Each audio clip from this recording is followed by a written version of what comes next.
Helicopter থেকে প্রাণঘাতী অস্ত্র থেকে বিক্ষোভকারীদের উপরে গুলি করার শেখ হাসিনার নিজের মুখে দেওয়া অডিও নির্দেশ এখন আমাদের হাতে। খুনি হাসিনার ক্ষমা নাই।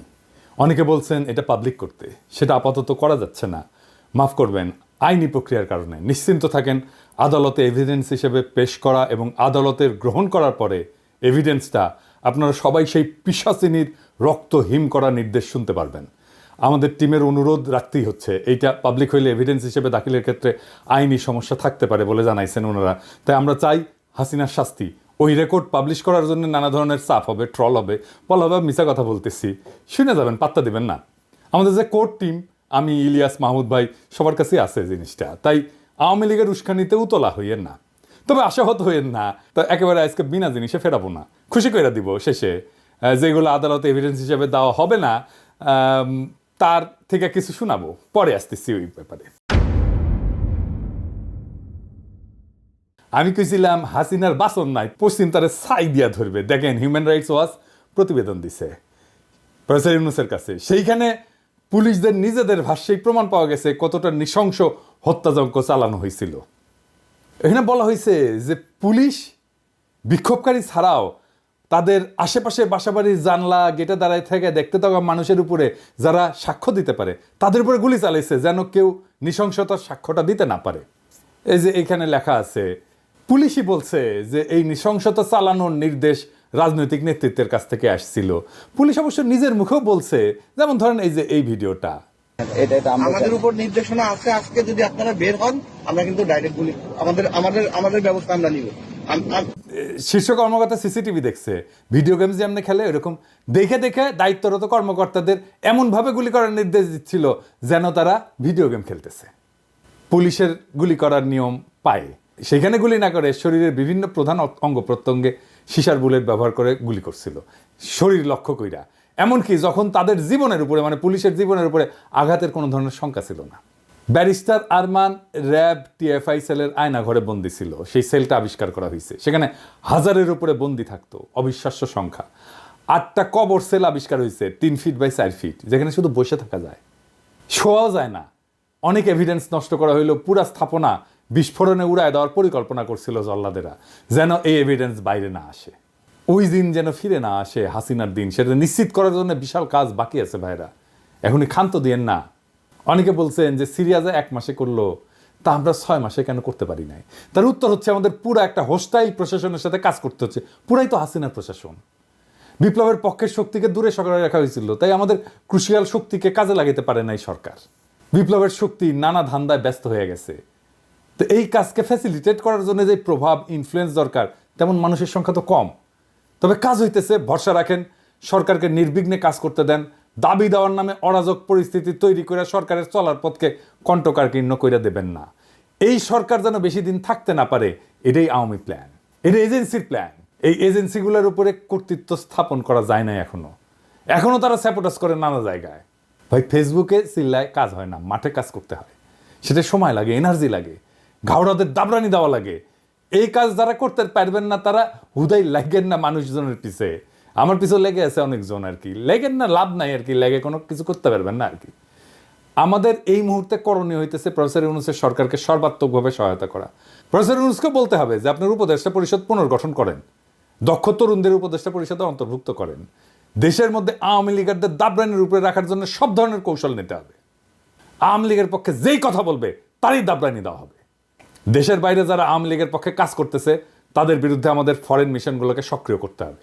ওই যে সেদিন দেখেছিলাম না, কানাডার একজন আমাদের ভাইদের নাম থাম ছবি টবি দিয়া প্রচার চালাচ্ছে, ওদের নাকি পিটাবে। ওই ইত্তেফাকের নাকি কানাডার প্রতিনিধি। ওই ইত্তেফাকে কানাডার প্রতিনিধি থাকে কিভাবে? ইত্তেফাক ভালো হয়ে যান। হাসিনার লেসপেন্সারি করেছে আপনার মালিক, এখন এই সমস্তকে আশ্রয় দিতেছেন, সামাজিক প্রতিষ্ঠা দিতেছেন।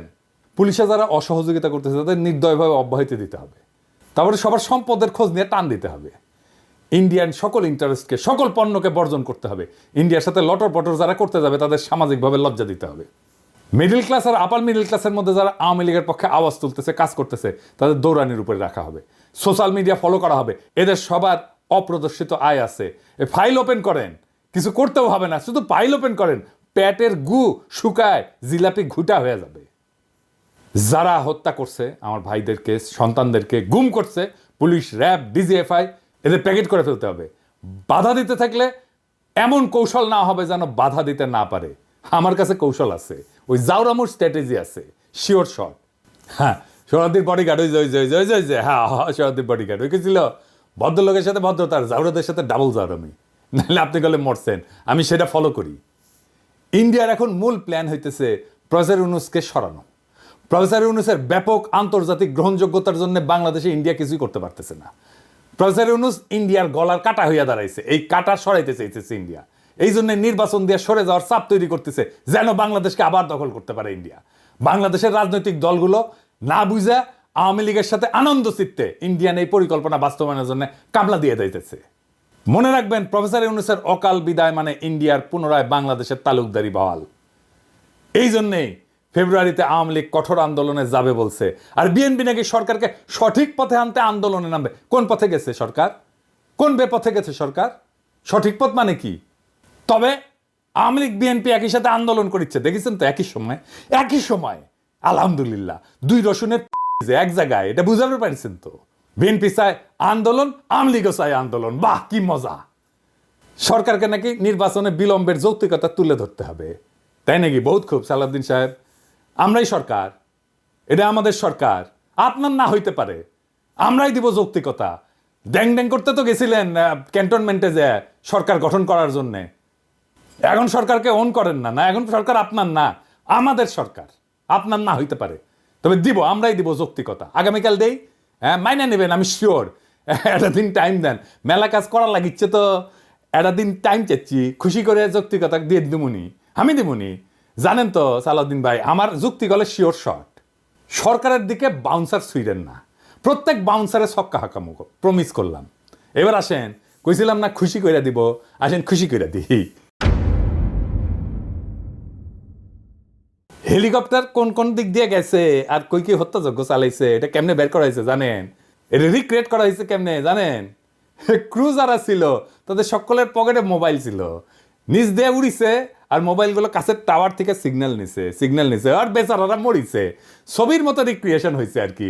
নিজে থেকে হয়েছে ভিডিও, অসংখ্য সিসিটিভি ক্যামেরার ফুটেজ। মুগ্ধর ভাইয়ের কাছে কয়েকটা রাবাইট আছে ফুটেজ। মুগ্ধর গুলি খাওয়ার যে রিক্রিয়েশন ওর বড় ভাই নিজের হাতে করেছে কলে। হাসিনা সবার কল রেকর্ড করার জন্য ওই যে এনটিএমসি করেছিল। 5 তারিখ সন্ধ্যায় পুরা রেকর্ড ডিলিট করার নির্দেশ দিছে এক ব্রিগেডিয়ার জেনারেল।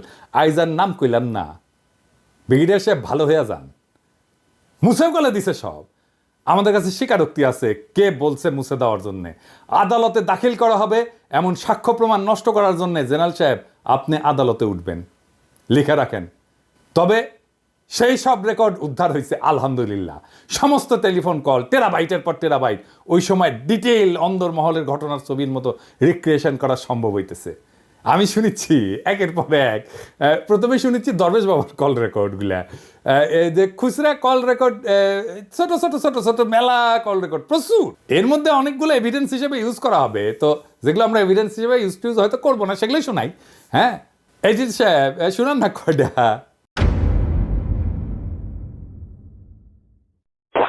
শাকিল স্যার হ্যাঁ। ওরা আবার আসছে অ্যাটাক করতে, তো এর মধ্যে আর্মি নাকি একবার ছিল তখন এখন কি অবস্থা হয়েছে ভাই? আমার তো ডিটেল দরকার নেই, এখন কি অবস্থা হচ্ছে 100+ লোক দরজা ভেঙে ভেতরে ঢুকছে, গেট ভেঙে মেইন গেট। এখন হচ্ছে ওরা আগুন দিচ্ছে আমাদের র মেটেরিয়ালস গুলোতে। আর্মি আসে মেল নাই? জোনের আর্মি তখন হয়তো একবার আসছিল, বাট ওরা আবার চলে গেছে। এখন নতুন হচ্ছে বাঞ্চ আসছে, এখন নতুন করে হচ্ছে আবার জড়ো হয়েছে আর right now। শাকিল ওখানে কি অবস্থা? ওখানে ইন্ডাস্ট্রিয়াল পার্কে? হ্যাঁ, ওখানে ওই খাতারের ওখানে ওরা স্টে করতেছে, আর মাঝে মধ্যে ড্রোন পাঠাচ্ছে উপর দিয়ে, এবং এখন একটু পিছনে হটে আছে, বাট স্টে করতেছে ওখানে এখনো। এই মাত্র কথা বলবো যে এখনো ওই ওরা স্ট্যান্ড নিয়ে আছে যে সুযোগ পেলে আবার ঢুকবে। জি জি, হ্যাঁ স্যার। হ্যাঁ শাকিল স্যার সালামালাইকুম স্যার, আপনি কি অবস্থা পিপি? আলাউদ্দিনকে চেষ্টা করতেছিলেন, পিপি কিছু ভাঙছে ভিতরে। তারপরে এখন সানসিটির থেকে এসে আমাদের পার্কে 2 নম্বর গেটের এখানে আসছিল, তো পুলিশ কিছু ছত্রভঙ্গ করছে ওখান থেকে, তো ওখান থেকে সরে গেছে এখন আপাতত। ঠিক তো আছে, এখন এরা কারা ছিল? এরা স্যার ওই বাইরের, মানে এরা তো কোনো ছাত্র না, বাইরের এরা। হুম। না ছাত্র না তো বুঝলাম, কিন্তু আমাদেরটাকে কেন টার্গেট করতেছে? নিশ্চয়ই প্ল্যান করে টার্গেট করতেছে। এটা তো স্যার এই মুহূর্তে আমি বুঝতে পারছি ঠিক না। আছে, এনিও চলে গেছে। হ্যাঁ, ওদেরকে পিছায় হটাইছে এখন। হুম, আর আমি স্যার আছি ঢাকা অফিসে আজকে। ঠিক আছে, জি স্যার। আপনি ফলো করেন, তাই আমাকে জানাতে থাকেন। জি আচ্ছা স্যার, জি সালামালাইকুম স্যার।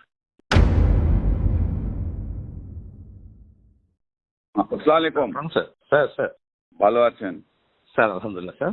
আচ্ছা, ওই আইএফআইসি তে তো আপনি মঞ্জুরকে দিয়ে দিয়েছেন, স্যার স্যার স্যার রাশিদকে দেবেন না? রাশিদকে দিয়ে দেন। স্যার একটু আমাদের স্যার হলো কি, ওই যে এরা যারা ছিল, হুম, মানে যেমন স্যার ওই যে এই এগুলো আমাদের মানে এফডির পজিশনের এগেনস্টে। আর ফাইন্যান্সিয়াল ইনস্টিটিউশন ডিভিশনে যারা, ওদের এগেনস্টে আবার ফাইন্যান্সিয়াল ইনস্টিটিউশন দিতে হয়, মানে এরকম একটা আছে। তো একজন একজন করে স্যার দিচ্ছি, আমি দিব না সেটা বলি নাই। না আপনি রাশিদকে দিয়ে দেন, আমার রাশিদ দরকার আব্দুর রহমান। আর থার্ড ম্যান যে আরেকটা তো মুস্তফাও তো এখন চলে যাবে স্যার ওনার তো, হ্যাঁ ওর তো বোধহয় আরো কিছুদিন সময় আছে স্যার। অক্টোবরে চলে যাবে। ওইগুলো স্যার আমরা আমার মনে হয় স্যার, যদি আপনি যদি স্যার এফআইডি থেকে কাউকে চুজ করেন তাহলে একটু সুবিধা হয় আর কি। কারণ এরা তো স্যার এই যেমন স্যার যে যাদের এগেনস্টে দিচ্ছি ওনার তো এফআইডিতেই ছিলেন আর কি, আমাদের জাফর ইকবাল স্যার, কামনা ম্যাডাম, এটা আর কি। ওইটা হলে স্যার ভালো হয়। না আপনি ওটার জন্য আপনি এক্সেপশন করে দেন, আপনি দুইজন ফাইন্যান্স থেকে দেন, একজন ব্যাংকিং থেকে দেন। আচ্ছা ঠিক আছে স্যার, এটা সময় করে দিবেন আপনি এক্সেপশন করে দেন, বিকজ আমার কিন্তু আমার জন্য is very important. I want the right না, আপনার পারসন। স্যার আপনি যাদেরকে পছন্দ করছেন ওরা সবচেয়ে খুবই ভালো স্যার। এটাতে কোনো মানে এটাতে কোনো ইয়ে নাই স্যার। ঠিক আছে, ঠিক আছে স্যার, আমি ওকে ওকে, স্যার জি sir, thank you thank you.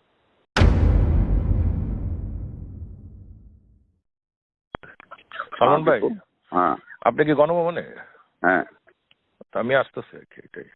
আসুন। আপাবদাও যে ইয়েদেরকে ডাকছে, ফ্যামিলিদের শুনলাম, কোন ফ্যামিলি? ওই যারা গুলি খেয়েছে, আচ্ছা আচ্ছা, আজকে 11টায় ডাকছে। 11টা না, 11টা উপরে গেছেন, 12টা জাপানিজ এম্বাসি আসবে। হ্যাঁ, 12টা জাপানিজ অ্যাম্বাসেডার আসবে। ও জাপানি অ্যাম্বাসাডার আসবে। 12টা। তাহলে বিকালে আসি, তাহলে একটা কাজ করি আমি তাহলে। এখন তো ডাকেন নাই কোথাও হ্যাঁ, ফ্যামিলিদেরকে, এখন ডাকে নাই। ও তাহলে বিকালে আসি, 3টা-4টার দিকে আসি। জি জি, সালাম আলাইকুম। সালমান ভাই, হ্যাঁ আমার সাবস্টেশনের যে ধারা করছিল ওরা মুভ করে কোন দিক থেকে এখন আপনার দিকে যাচ্ছে, দেখসুরপুর দিকে যাচ্ছে। দেখুন তো অলরেডি রিচ করেছে, ওখানে আর্মি গেছে, আমাদের অ্যাটাক আমার ওদিকে গেছে আর্মি, কিন্তু আপনার ওদিকে কিন্তু আর্মি এখনো পৌঁছায় গেছে, গেছে আর্মি চলে এসেছে। ঠিক আছে, আমরা ওকে।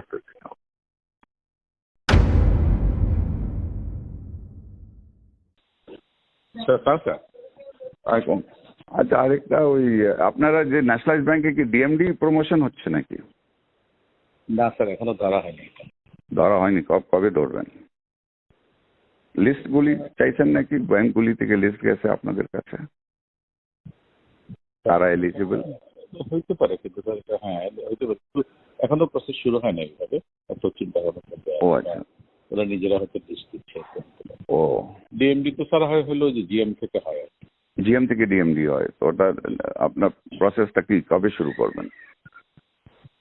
এটা স্যার আরো সময় আছে, বসতে হবে, সময় আছে স্যার, সময়। ঠিক আছে। তো আমার একজন আছে, আমি আপনাকে হোয়াটসঅ্যাপে নাম টাম পাঠিয়ে দিই। ওই জনতা ব্যাংকের মিজান বলে একজন আছে, জিএম সিনিয়র মোস্ট আছে, সে সিনিয়রিটিতেও সে পাবে, ইজ ভেরি গুড। ঠিক আছে, যখন শুরু করবেন তখন একটু খেয়াল রাখবেন। আচ্ছা ঠিক আছে, ওকে, থ্যাংক ইউ।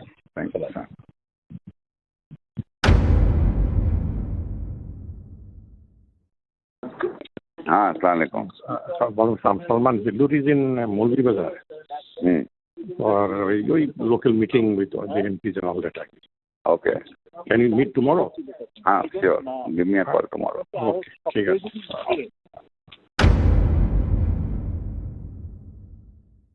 जी सलमान भाई। বিপু রোববার 11টায় হ্যাঁ, আমি বিড়াতে ওই ব্যবসায়ীদের সাথে একটা সেটিং করতে চাচ্ছি। আচ্ছা, খুব ভালো হয়। তো ওই দিন তো 450 জনের সাথে বসলাম, হ্যাঁ, তো আপাত বললো কি হ্যাঁ তোমাদের সমস্যাটা আমরা দেখবো। হ্যাঁ, তো এখন আমি 50-60 জনকে নিয়ে, তুমি, আমি, ঠিক আছে, টিটো, হ্যাঁ, পলক, ঠিক আছে। আমরা বসে ওদের কথা শুনি কি কি সমস্যা জি, আছে না জি, আছে, একটু জি, দেখানো জি, তো দরকার, ইকোনমিটা জি, একটু ঠিক অবশ্যই করতে অবশ্যই হবে। অবশ্যই। তো তুমি তা একটু নোট করে রাখো, 11টায় বিডাতে, বিডাতে 11টায় রোববার দিন। রোববার দিন। জি, okay, thank you. Hello. Salman, you're in हाँ. Bida all day. हाँ, I was busy all day. हाँ. Achha. What time are you free tomorrow? Tomorrow, maybe in the morning I should be free. Around what hours? 11? 12ish. Okay. 12ish. ঠিক আছে।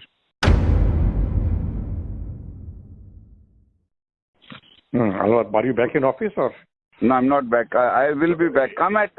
Come to my home around 5:30 or 6 Okay. o'clock. Okay. Come to my home at 6 o'clock. That is Okay, better. we'll do that. 6:30 do that. ঠিক আছে। Pasha আসো। আচ্ছা, 6:30. okay. Hello. Hello. Lines are not clear, right? Hello. हाँ, ठीक है, अभी वो किया जा रहा है, Yeah. कंट्रोल में लाने का कोशिश किया जा रहा है, हो जाएगा इंशाल्लाह, कल तक पता लगेगा। इंशाल्लाह प्रोग्राम कर देते हैं। ओके, बस दुआ करो। ओके। হ্যাঁ, দেখেছেন না, হিন্দি না উর্দু কিবান কয়, দেখেছেন কে যেন ফোন করেছিল, খুঁজে বের করেছি ওটা কে। যাই হোক, অনেক গুরুত্বপূর্ণ মানুষ কল রেকর্ড আছে। আগে একটা ছোট সুনাপটিটা শোনাই। হ্যাঁ, এইটা স্যার ওই যে শামীম হাসানেরটা শোনান না, দরবশ বাবার। এই শামীম হাসান কে জানেন? আগে আগে শুনে নেন, আগে শুনে। ওই হচ্ছে venture capital and private equity association of বাংলাদেশের সভাপতি, ভিসিপিআব কয়। ওই আবার association of software and information services বেসিসের সভাপতি ছিল, জয়ের নাকি পার্টনার ছিল বিজনেস। আগে শুনেন তার আলাপ। আসসালামু আলাইকুম স্যার, আমি শামীম বলছিলাম। কোন শামীম? শামীম, আমি ওই ভেঞ্চার ক্যাপিটাল অ্যাসোসিয়েশনের প্রেসিডেন্ট, বেসিসের পাস্ট প্রেসিডেন্ট স্যার। হ্যাঁ। একটু গাইডেন্স নেওয়ার জন্য ফোন দিলাম স্যার। আমি এইমাত্র এফবিসিসিআই, বেসি সবার সাথে কথা বললাম। আমাদের তো স্যার একটু এখন মানে ব্যবসায়ী সমাজ থেকে বিবৃতি দেওয়া, তারপর কারফিউ উঠলে শান্তি সমাবেশ করা, আমাদের একটু স্যার সবার তো অ্যাক্টিভ হওয়া দরকার স্যার। তো করেন এগুলি? হ্যাঁ, আমি সবাইকে তো আমাকে বলতে হবে কেন? এটা আপনারা করেন। জি স্যার, করতেছি স্যার। আপনি একটু গাইডলাইন আপনার উদ্যোগ নেন। জি স্যার, আমি এখনই সবার সাথে কথা বলতেছি স্যার। উদ্যোগ নেন, এটা নেন। জি ঠিক আছে স্যার। ওকে ওকে স্যার। জি জি, আপনারা কন্ডেম করেন। জি স্যার, ওইটাই করতেছি। আপনারা নিন্দা জানান। আপনারা নিন্দা জানাচ্ছেন না কেন? জি স্যার, ওইটাই করতেছি স্যার, সবার সাথে কথা বলতেছি স্যার। জি স্যার, ঠিক আছে স্যার। Thank you. ওকে, জি সালাম। ওরে দেখেন কেমনে প্রথম আলো কেমনে ওরে চাঙ্গে তুলিছে, দেখেছেন? প্রথম আলো ওর লেখা চাপে, ওর খবর চাপে, দেখেছেন? ও কেমনে এলিট বানাইছে প্রথম আলো, দেখেছেন তো? এটা শুনবেন না? আচ্ছা, থাক। বস্ত্রকল মালিকদের সংগঠন Bangladesh textile mills association, BTM এর সভাপতি, আম্বার গ্রুপের চেয়ারম্যান এবং বিটিএম এর সাবেক সহসভাপতি শওকত আজিজ রাসিলের একটা আলাপের ক্লিপ আছে, আজকে শুনলাম কিছুক্ষণ আগে। উই করছে যে ইন্টারনেট যখন বন্ধ আছিল তখন দরজ বাবাকে ফোন দিয়ে করছে যে আমরা মানে ওই রাসেল আপনাদের টেকনিক্যাল অ্যাসিস্ট্যান্ট দিচ্ছি, কিভাবে আপনি যারা ভিপিএন ইউজ করে ইন্টারনেট অ্যাক্সেস করবে তাদের আইডেন্টিফাই করবেন। বুঝেছেন মাদারচোদ? আমি তোরা ধরতাম না রাসেল, দেখলাম জিল্লুরের তৃতীয় মাত্রায় গিয়ে ফেচিবাত করিচ্ছু। হ্যাঁ, হারাম জাদা। হাসিনার আমলে গাছের কাছে এখন তলার করে বেড়ে শিশু জিল্লুর, আপনি মিয়া মানুষ পান না? এই সমস্ত দুর্বৃত্তদের ধরে না ফুটেজ দেন। তৃতীয় মাত্রায় কোনোদিন একজন গার্মেন্টস শ্রমিককে আনিছেন? কাজের বুয়াক ডাকিছেন? রিক্সাওয়ালাক ডাকিছেন? কৃষক এক ডাকিছেন? খালি বড় লোক আর এলিট। হ্যাঁ, ওদের খুব ভালো গন্ধ না, ওদের তো দুর্গন্ধ। ওই হারামজাদাদের কাছে আমাদের দেশের কথা শোনা লাগবে কা? যখন ওই যে এনটিএমসি তৈরি হচ্ছিল তখন যারা এই কল রেকর্ড করেছিল আর কি, শুনেছিল, তারা প্রেমিক প্রেমিকার নাকি রসালো প্রেমময় আলাপ আলাদা করে রেকর্ড করতো, আর ওটা শুনে নাকি মারতো। হ্যাঁ, আর দেখেছেন আমার কি করা লাগিছে, দেখেছেন? শালা দরবেশ বুড়া বেটা খাটাস, ভালো করে বাংলাও কবের পারে না, উর সব অশ্লীল ফোন আলাপ শুনে ট্রান্সক্রিপ্ট করা লাগিচ্ছে কোন টাইমে কি ঘটেছিল। আমার উপরে এই খাইস্টা কাজের ভার কেন দাও খোদা তালা? বারে কেন আমার উপর কেন? আর মানুষ পান নাই, বারবার শুধু আমার উপরেই কেন?